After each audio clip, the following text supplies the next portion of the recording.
vuelven expertos en muchos temas. Todos se vuelven profesionales según sus propios comentarios, sus propias ideas. El mundo tiene el mayor acceso a información, pero también estamos viviendo en la mayor época de desinformación. Y el enemigo, el diablo, Satanás, la gente que rechaza el evangelio, pues también lo utiliza. Hace unos meses, una persona que tiene muchos seguidores en YouTube, en todas estas redes sociales, estaba en una entrevista con otra persona con su misma idea de política, su misma ideología política, y estaban comentando y diciendo que la iglesia evangélica entraba en los países gracias al apoyo y el financiamiento de la CIA de Estados Unidos. Que de verdad que me sorprende cómo pueden decir estas cosas sin tener argumentos, sin tener pruebas, solamente porque lo piensan así. Ya me veo yo los agentes del FBI o de la CIA están predicando el evangelio. Se dicen unas cosas que de verdad, hermanos, que uno queda pensando y cómo se le vienen tantas ideas a la cabeza. Porque quieren dinero, notoriedad, su momento de fama. Quieren fama, quieren desinformar, y a través de eso también el diablo los utiliza para hacer ver mal a las personas que llevan el verdadero mensaje de Jesucristo. Pero bueno, con esa introducción empiezo. De que piensan que los Estados Unidos quieren imponer la religión protestante o la religión evangélica en todos los países, y que ellos son los que van financiando. Pero la palabra del Señor dice en el versículo 16, en el libro de Mateo 28, 16: pero los 11 discípulos se fueron a Galilea, al monte donde Jesús les había ordenado. Los 11 discípulos fueron a donde Jesús les había ordenado.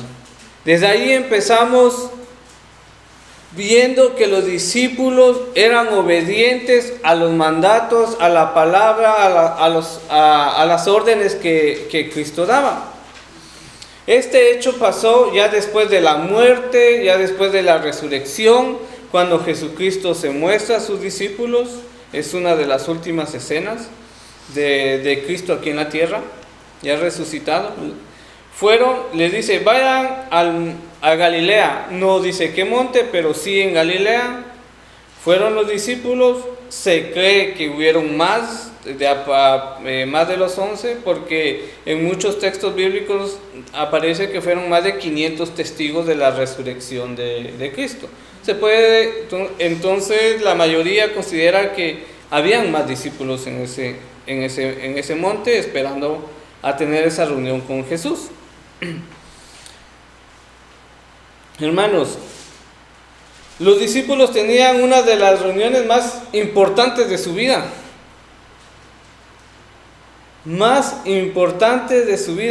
Imaginémonos qué reunión tan maravillosa, qué reunión tan espectacular es con Cristo, personalmente en aquel tiempo.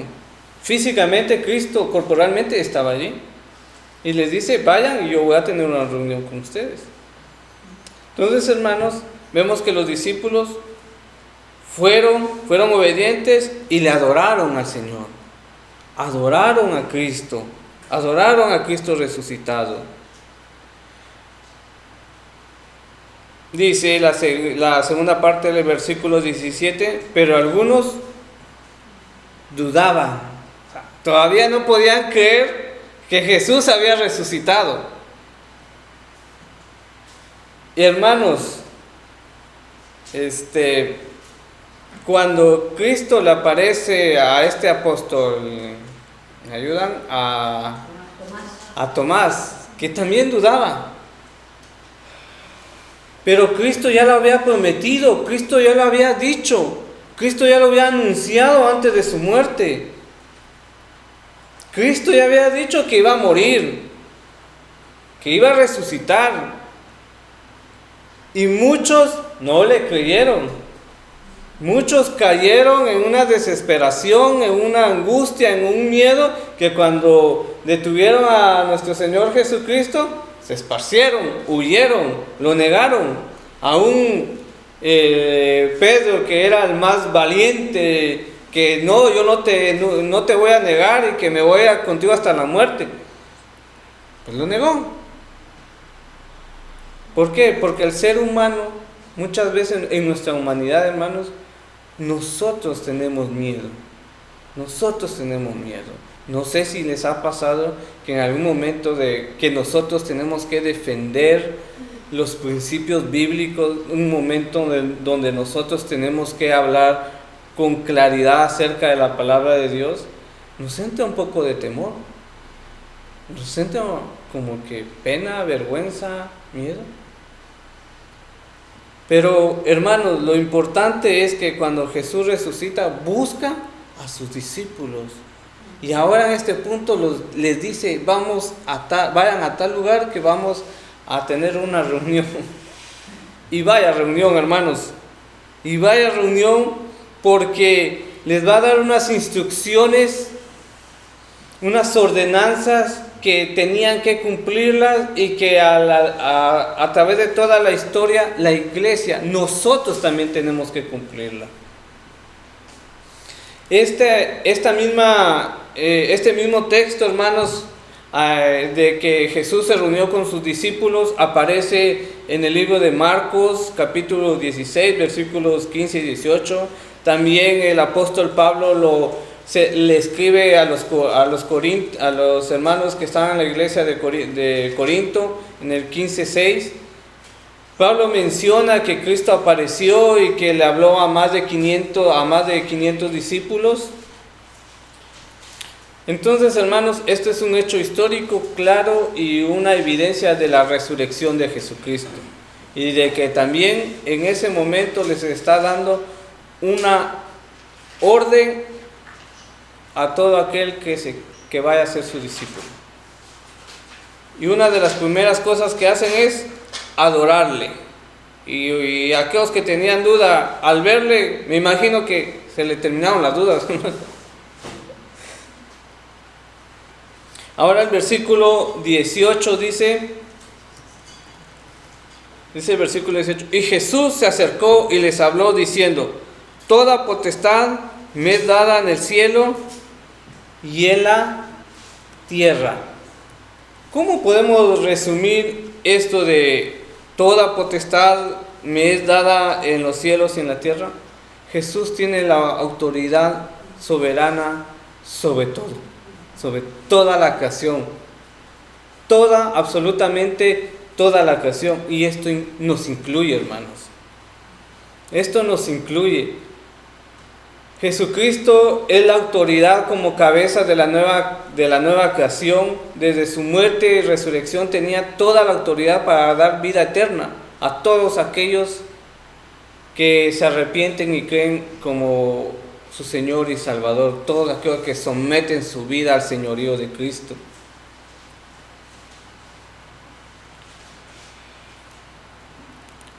En el libro de Filipenses nos habla que Cristo, al venir a la tierra, se humilló, porque siendo Dios mismo se convirtió en humano.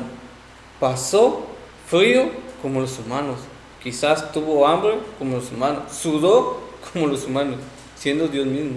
Se encarnó en la tierra. Ese tiempo de humildad ya había terminado en la muerte y en la resurrección, porque ahora es el Señor de señores.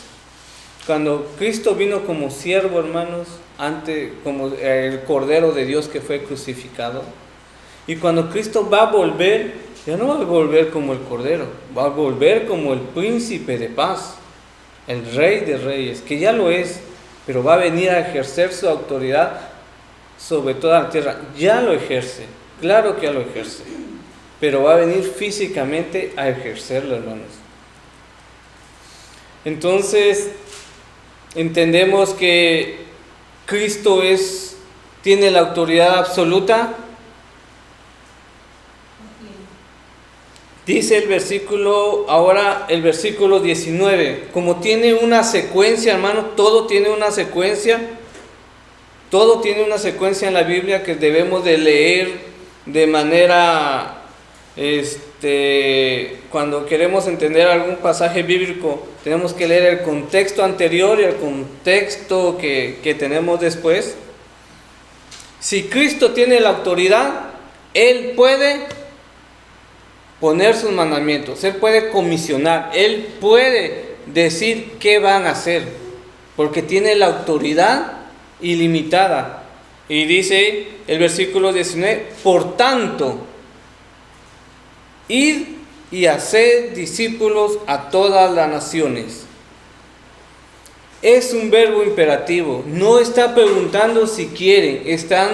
Jesús les dice a los discípulos, vayan, tienen que ir a las naciones a ser discípulos. Vayan. Y dice la segunda parte del versículo 19, bautizándolos en el nombre del Padre, del Hijo y del Espíritu Santo. Es una prueba de la Trinidad de Dios. Dios es uno, pero Dios en tres personas con la misma esencia. Muchas religiones hablan de que eso es una blasfemia. No, es una realidad que aparece en la Biblia. Es una realidad, una verdad que aparece en la Biblia. Pero hoy no nos vamos a enfocar en ese tema porque ese es un estudio más profundo. Pero lo que yo les quiero decir es que Cristo nos manda a ser discípulos. Nosotros tenemos que ser discípulos de Cristo. Y nosotros tenemos que predicar el Evangelio. Y aquel que cree en el Evangelio, que se arrepiente de sus pecados, tiene que ser discipulado. Tiene que ser discipulado. No se trata de que yo repetí una oración o yo creo en Jesús y ya soy salvo y ahí terminó el cuento. No, hermanos, no termina la historia ahí. Ahí inicia la carrera del creyente. Nosotros debemos de ser discípulos de Cristo. Últimamente se ha perdido esa palabra de discipulado, se ha perdido esa palabra de discípulo de Cristo. Pero nosotros debemos de ser discípulos y hacer discípulos.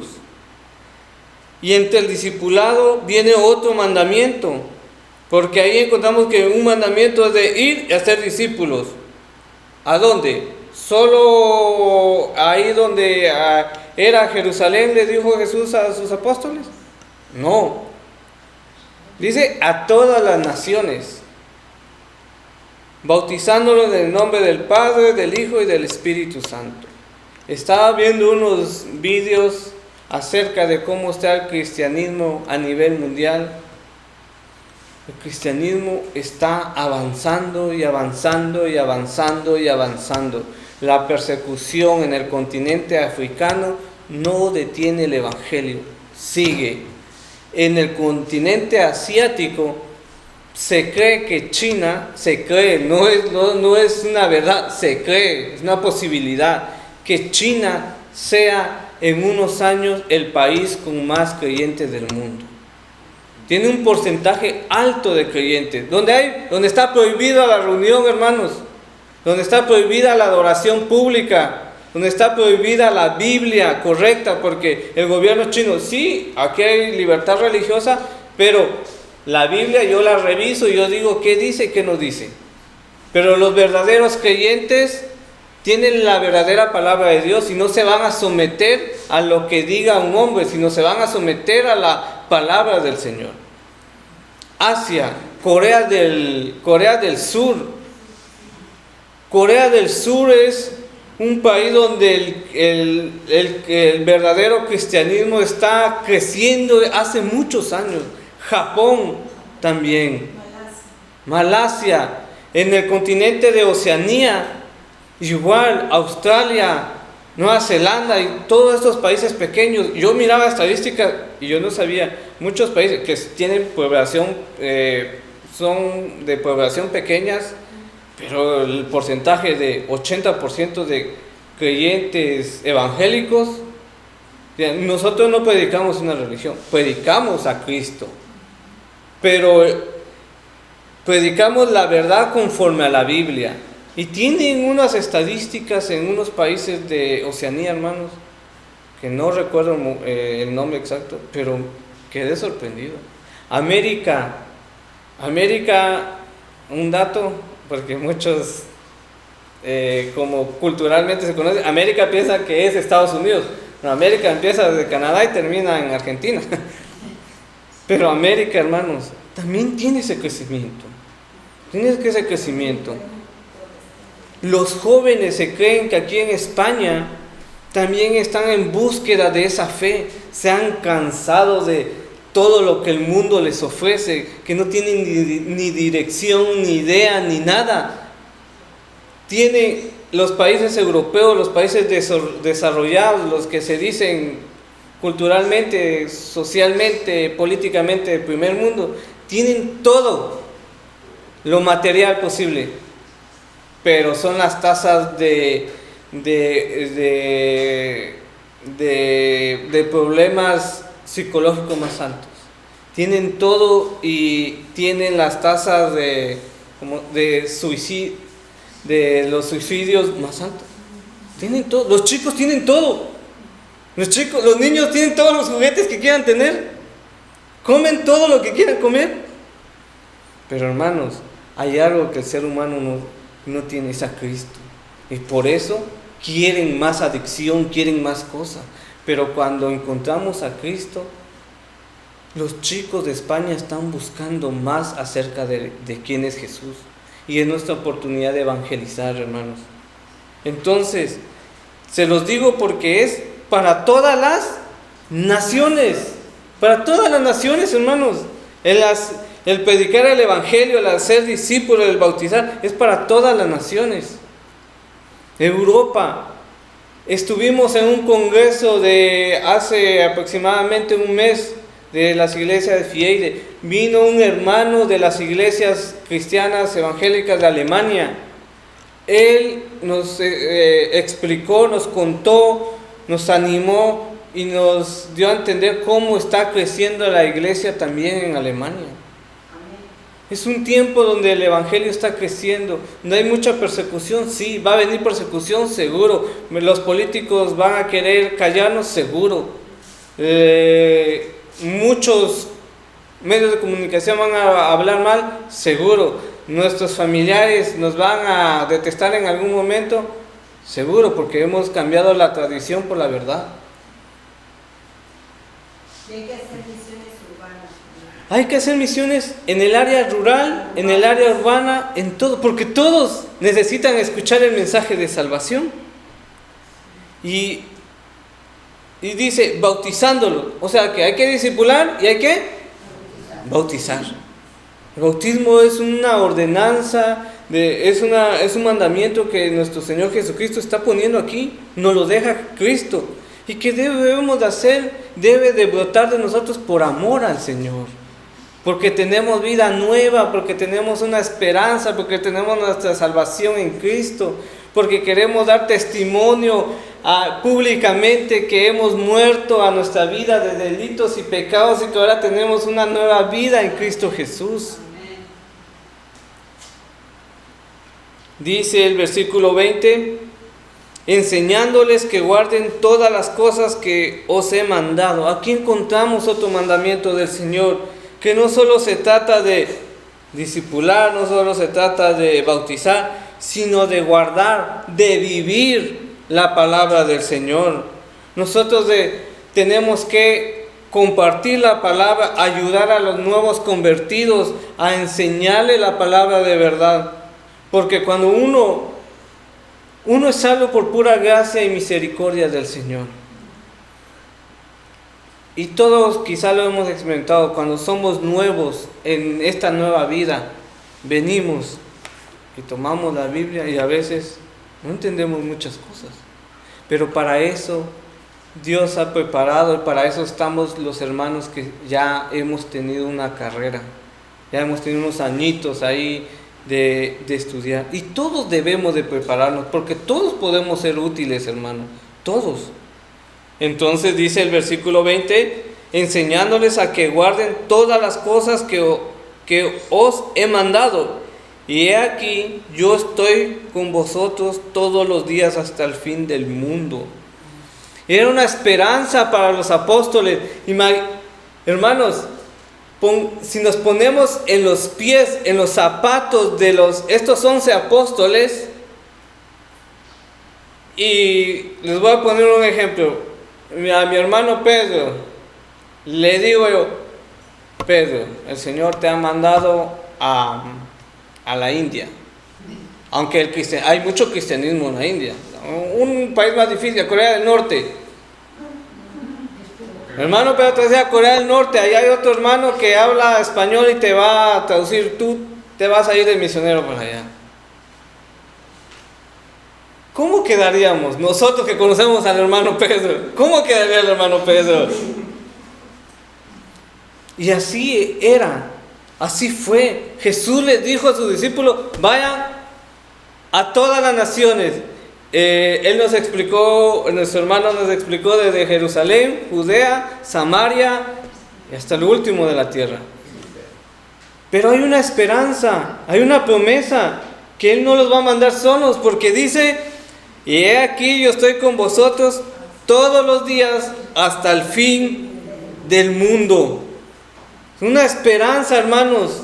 Y en toda la Biblia encontramos la esperanza que Dios estará con nosotros. En Mateo, en los primeros versículos nos aparece, y le llamarán Emmanuel, que significa Dios con nosotros. Cristo nos va a acompañar siempre. Nuestra esperanza va a estar en Cristo. Cristo tiene toda la autoridad, Cristo nos envía y Cristo nos sustenta y Cristo nos va a ayudar. Y Cristo nos va a guardar. ¿Quién tiene, no sé qué pasaje es, porque se me vienen muchos pasajes, pero no me sé la cita, hermano, pero alguien me puede ayudar donde dice, no tengan miedo a los que matan el cuerpo. No tengan miedo a los que matan el cuerpo, lo dijo Jesús. Los discípulos, estos 11 discípulos, hermanos, empezaron con la comisión, con la gran comisión. ¿Cuántos creyentes somos ahora, 2000 años después? Millones. ¿Cuántas generaciones han escuchado el Evangelio? Millones. Ahora es nuestro tiempo. La palabra de Dios nos está hablando. Es para nosotros. Debemos de predicar el Evangelio, discipular, bautizar y enseñar conforme a su palabra. Porque dice, enseñándoles que guarden todas las cosas que Cristo, o sea, que os he mandado. No lo que nosotros querramos, no lo que una tradición diga, no lo que piensa un grupito de personas que están en la élite de una religión, sino las palabras, los mandamientos de Cristo, la Biblia, hermanos, debemos de enseñar. También hay una realidad, fin del mundo. Sí, y es que mi hermana viene bien preparada. Y es que la iglesia debe de predicar, discipular, bautizar y enseñar hasta que Cristo venga. Hasta que Cristo venga. No sabemos cuándo, pero sabemos que vendrá. ¿Amén? Eso es seguro, hermanos. Cristo va a venir. ¿Qué conclusiones podemos sacar de estos textos, hermanos? Primero, que Cristo tiene toda la autoridad sobre toda la creación. Segundo, la ordenanza es muy clara. La comisión es para todos. Tenemos que ser útiles en la iglesia, útiles en el ministerio de nuestro Señor Jesucristo. Hay una frase que me gusta mucho, que es: vivimos para la gloria de Dios y el avance de su reino, o sea, el avance del Evangelio, el avance de la iglesia. Y que debemos de bautizar, hermanos, en el nombre del Padre, del Hijo y del Espíritu Santo. Debemos de animar a los hermanos que no están bautizados con todo el amor del Señor. Debemos confrontar con todo el amor del Señor a través de la palabra y decirle: hermano amado, eres creyente, obedece al Señor, bautízate. Y orar, porque Dios es quien quebranta los corazones, hermanos. ¿Qué otra conclusión podemos tener en esto, hermanos? Que debemos enseñar y aprender la palabra de Dios. No lo que nosotros creamos, sino la palabra del Señor. Y darle un seguimiento, darle enseñanza a los nuevos convertidos. ¿Amén, hermanos? Amén. Y como iglesia tenemos que predicar el Evangelio. Tenemos que predicar el Evangelio, hacer discípulos y evangelizar, hermanos. Ser obedientes a la palabra del Señor. Han pasado en toda la historia muchos imperios, muchos reinos, muchos gobiernos de derecha, de izquierda, centro, lo que quieran. Han creado muchas filosofías, muchos idealismos que han querido y van a seguir queriendo detener el mensaje de salvación. Han querido y van a seguir queriendo detener el mensaje del Evangelio. Dijo un hombre hace más o menos 150 o 200 años, creo: Dios ya está muerto, dijo. Él ya murió, el Evangelio sigue. Cristo sigue gobernando, Dios sigue. Él ya murió, hermano, pero Cristo va a reinar para siempre. No pudieron y nunca van a poder frenar el avance del Evangelio. Desde los discípulos, desde la iglesia en el primer siglo hasta ahora ha habido persecución, ha habido matanzas, ha habido muchas cosas horribles por predicar el Evangelio. Yo me pongo a leer la historia del traductor de quien tradujo la Biblia al inglés, hermano, cómo murió quemado. Los hermanos que tradujeron la Biblia al español, cómo los persiguieron, cómo tuvieron que huir. ¿Por qué? Porque el poder de los poderosos del mundo no quieren, el enemigo no quiere que se predique el Evangelio, pero nada podrá pararlo, hermanos. Amén. Así que el Señor nos bendiga, que el Señor nos dé la sabiduría y que el Señor nos dé la valentía y que seamos obedientes por amor y predicar el Evangelio, hacer discípulos, bautizar y enseñarles la palabra del Señor. Que el Señor les bendiga, hermanos.